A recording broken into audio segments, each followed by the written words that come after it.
For some Lions fans, the news that they have been waiting for has finally arrived. Darius Slay has been officially released by the Eagles. Could a reunion be imminent? We're going to talk about it in this episode, so stay tuned. What are we? What makes us what we are and what we're going to be? It's grit. It's what we started with last year, guys. It doesn't matter if you have one ass cheek and three toes. I will beat your ass. Can definitely compete with the big dogs. 10-5, end zone, touchdown, Detroit Lions. You guys are unbelievable, man. I'm telling you. We are driven by Detroit. Hello, Detroit Lions friends, fans, and family members. Welcome on back to yet another episode of MCM Motor City Mania. I'm your host, David T. Pike, and as always, we're diving on in.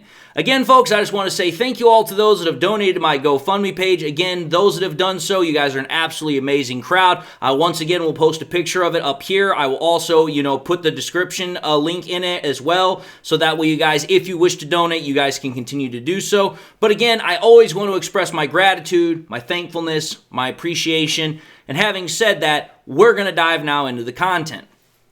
So, as we all know, it officially happened today. The Philadelphia Eagles are releasing cornerback Darius Slay. Now, this is big news for Lions fans for one particular reason. Darius Slay had already stated that if the Eagles were to seek to trade him or were to release him, there was only one other team he would want to play for, and that would be the Detroit Lions. He would like to come back and finish what he started here in Detroit. I have already talked about this a little bit in a previous episode because some people were saying, well, if that were to happen, would we decide to go and sign Slay over Carlton Davis? I'm going to say this right now. When we're taking a look at this very conversation, now we need to take a look at it in a different light. Chances are the Lions are going to re-sign Carlton Davis. They would be foolish not to. Carlton Davis played exceedingly well for us last year, especially given the circumstances of which I've already talked about in my previous episode. I'll post a link to that up at the top. But here's the thing. When we take a look at the potential of signing Darius Slay, there are two main questions that we have to ask ourselves. Number one, does it make sense? Number two, is it something that's feasible for the Lions? Let me first answer the second question and follow with the first one. Is it something that's feasible for the Lions? Yes, it is definitely feasible for the Lions. Darius Slay is most likely looking for a one-year contract, looking for something that's not going to be too massively expensive, trying to ride out into the sunset, find one more Super Bowl win before he retires. So I wouldn't at all be surprised if Darius Slay is willing to take a very team-friendly contract to play for the Lions. So that's the answer to the second question. Now, the first question, does it make sense? Is it something that the Lions should pursue? I'm going to be honest. No, I do not think it is. In fact, I think it is the exact opposite of wise. I think it is the exact opposite of a good idea. And I'm going to explain why here, because I know some people are going to be like, David, you do not want to see Darius Slay come back? Understand what I'm saying here. I don't have a problem with Darius Slay coming back. In fact, I think it would be an excellent thing for PR, also to bring back a former hometown favorite, a fan favorite. I think that would be a massive boon to the fan base. But let's understand something here. Fans do not make the decisions as far as what players get signed and get acquired. That's Brad Holmes, that's Dan Campbell, Mike Disner, Sheila, the whole lot of them. And let's understand something here. If the Lions were to bring in Darius Slay, he would be easily not only the oldest cornerback that we have on the team, oldest defensive back, honestly, but he would be the oldest player we have on the team. And at cornerback, that is not a distinction you want to have. But age is, a fickle mistress when it comes to players. There have been players that have proven to be ageless wonders, and they can keep playing very well into their mid to late 30s. But cornerback is one of those positions where it is a young man's game, and Darius Slay is on the wrong side of 30. But obviously everybody's going to be like, well, hang the age. How did he play last year? How did he play with the Philadelphia Eagles? I'm going to put the stats up on the screen. If you take a look at them, Darius Slay did rather well considering. He finished with 50% overall in terms of receptions given up, a smidge under 400 yards, allowed about 12 yards per completion, only 2 touchdowns, no interceptions, had 12 pass breakups with a 78.3 passer rating. And so overall, he didn't do too bad. Now, that's not why I am averse or think it's a bad idea to bring back Darius Slay. There are a couple of reasons why I'm not too particularly high on this idea. The first reason is that number one, the Lions already have Terrion Arnold. Number two, they're going to bring back Carlton Davis.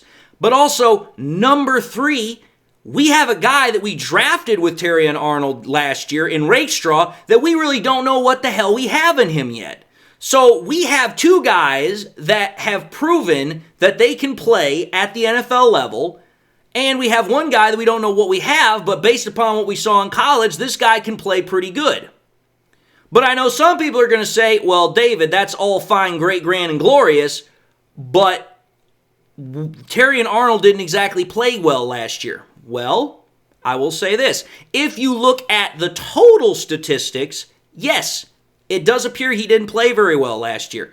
Terrion Arnold gave up 60.2% of the passes thrown his way, almost 750 passing yards, 13 yards per catch, 4 touchdowns, no interceptions, had 8 pass breakups, but almost gave up a 100 passer rating. So yeah, those numbers do not look good. But we have to understand something here. Number one, Terrion Arnold is a rookie. Rookie cornerbacks have a very hard learning curve. Outside of the quarterback position, cornerback is one of the hardest positions to transition from college to the professional level. And everybody knows it. Everybody has said it. So those numbers, while they do not look very encouraging, you have to put them on a little bit of a learning curve. That's number one. But if we just take a look at the total picture as far as, oh, well, this is what exactly happened over the entirety of the season, you're missing something very, very massive. You have to take a look at how Terrion Arnold did at the second half of the season once he finally had some experience under his belt. Once he finally kind of got used to playing at an NFL level and playing at NFL speed. Because everyone's going to be like, oh, well, Terrion Arnold was a freaking, flag machine, had all these freaking pass interferences and all this nonsense. Okay, fine. But let's understand something here. Take a look at Terrion Arnold's statistics from week 11 onwards, so about the halfway point of the season. If you take a look at Terrion Arnold's stats from week 11 onwards, so to the end of the regular season, this is what you're going to see. Terrion Arnold gave up 39.5% of the passes his way. That is a massive difference from the whole picture. He gave up only 319 yards, which was for a massive 21.3 yards per completion, but only 1 touchdown, no interceptions, had half of his total pass breakups with 4, and had a 78.7 passer rating. If you take a look at those statistics, you're getting a much different picture than if you just take a look at the total season statistics. You're seeing that there was a guy that at the end of the season, he was starting to pick up on things. He was starting to play at a very high level. In fact, here's the thing I know for a fact. If you take a look at PFF, you want to know what Terrion Arnold's best game was of the season? It was week 17. So what I'm trying to get at here is you do not want to bring in a guy like Darius Slay to necessarily, replace Terrion Arnold. I suppose you could compete with him, but Terrion Arnold showed towards the end of last year he was really starting to get it, and the stats back it up. Now, some people are going to balk at that whole 21.3 yards per completion, but let's understand something here. A lot of those yards came after we lost Carlton Davis, so you now don't have the opposite cornerback, so you now have a solidified defensive backfield. We also had at that point, I don't know how many freaking defensive starters on IR, 15, 16? Most of our pass rushing element was gone. So it's like, okay, again, you have to take those stats and you have to put them in the proper context and the proper picture of what they are. But that's only part of the reason why I'm not big on the whole Darius Slay potential reunion. And again, it's not because I don't like Darius Slay. It's not because I wouldn't like to see him don the Honolulu blue and silver again. I would. But from a practicality standpoint, from a schematic standpoint, as I'm about to demonstrate, Slay just does not fit. He just does not work with this defense. Let me show you exactly what I mean here. I talked about this in, my previous episode when I was talking about Slay and also Davis, but I'm going to expand upon it a little bit better. One of the biggest reasons I have an issue with bringing Darius Slay in is that Darius Slay is no longer really a man cover corner. He's primarily a zone cover corner. I'm going to tell you exactly how I know this. If you go to PFF and you take a look at the zone coverage scheme, you will find out what those corners were doing in their specific coverage assignments. If you take a look at Slay's coverage use in 2024, he was in man coverage only 24.2% of the time. That was tied for 46th. He only had 107 total man coverage snaps. He was in zone coverage by comparison 54.1% of the time, which was ranked 52nd. But still, you're talking about double the time he was playing zone coverage versus man coverage. And even in the man coverage, he only had 239 total zone snaps, which was ranked for 69th. Again, if you take a look at all those numbers, not any one of them is ranked very high. Well, wait a minute here. What about Terrion Arnold? Where was he in all of this in comparison in relation to Darius Slay? It's a massive difference. If you take a look at Terrion Arnold's coverage use, he was in man coverage 46.2% of the time. That was fourth most out of all cornerbacks last year. It was the highest out of all Lions cornerbacks. He took 306 man coverage snaps. That was number one across the entire NFL. But he was also in zone coverage an equal amount of time, 44.9% of the time. Yes, it's ranked 75th, but you're again seeing that it's not just, he's just a man corner and nothing else. No, he also was in zone because take a look at the amount of zone snaps he had. He had 297, which was tied for 37th. So there's an equal balance between the man coverage and the zone coverage. Which, what does that tell me? That tells me that Terrion Arnold was on the field quite a bit. Whereas with Darius Slay was only on the field half the time that Terrion Arnold was. Because again, if you take a look at the numbers, Darius Slay was only on the field for 340-something snaps? Whereas, and that's in terms of coverage, mind you. Whereas for Terrion Arnold, he was in coverage over 600 snaps. There's a massive difference there. And again, that's what I'm talking about. It's a young man's game. But think about this.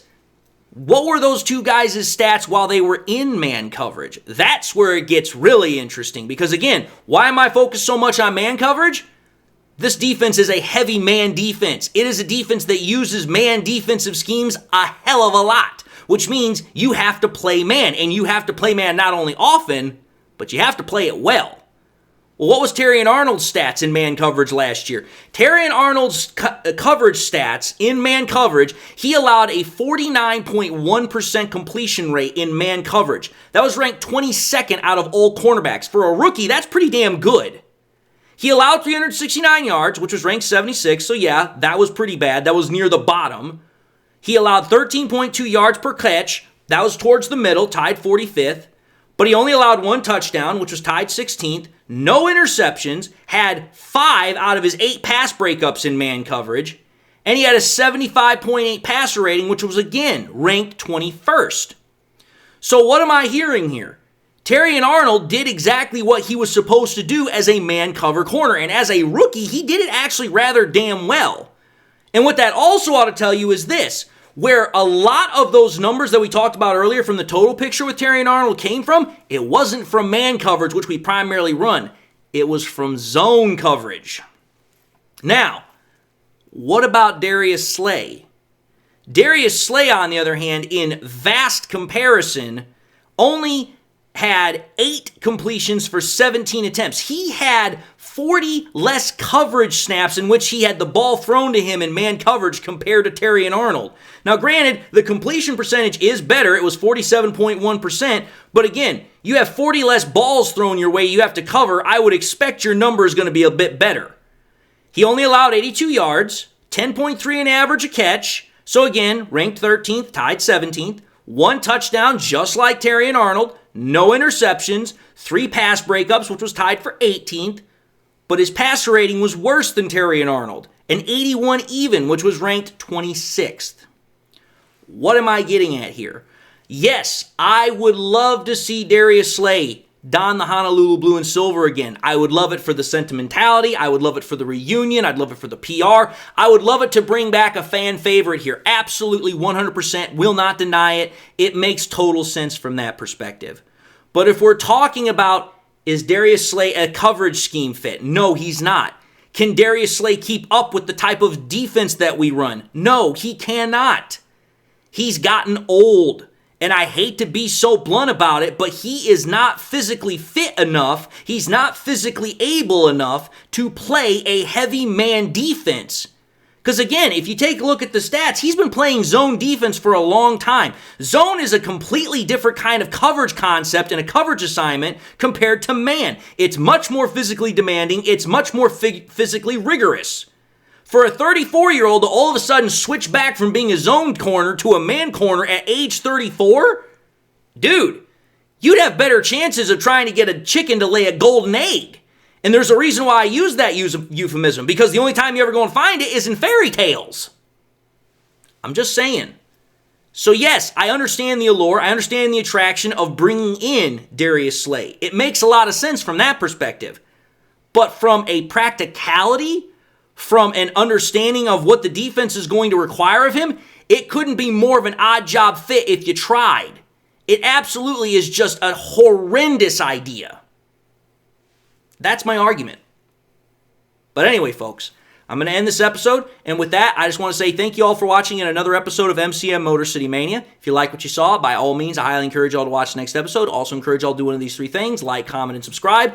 If by chance you subscribed in the past and you forgot to do so at the time, I want to highly encourage y'all, please, to make sure that you not only subscribe, but if you forgot to do so after you subscribed, make sure you hit that bell notification icon so you guys never miss any more content I push out. Also want to highly encourage y'all to share the content with your Lions friends and family members. Share here on YouTube, Twitter, Facebook. Share anywhere and everywhere you possibly can. The more we do it, the greater the channel can grow and spread. And with that being said, to everybody, I hope everybody got something out of the content. I hope y'all learned something. Hope y'all enjoyed it. Whether it's the first time watching me, you guys have been watching me forever and a day. Also hope everybody's got something in their life that makes them happy, makes them smile.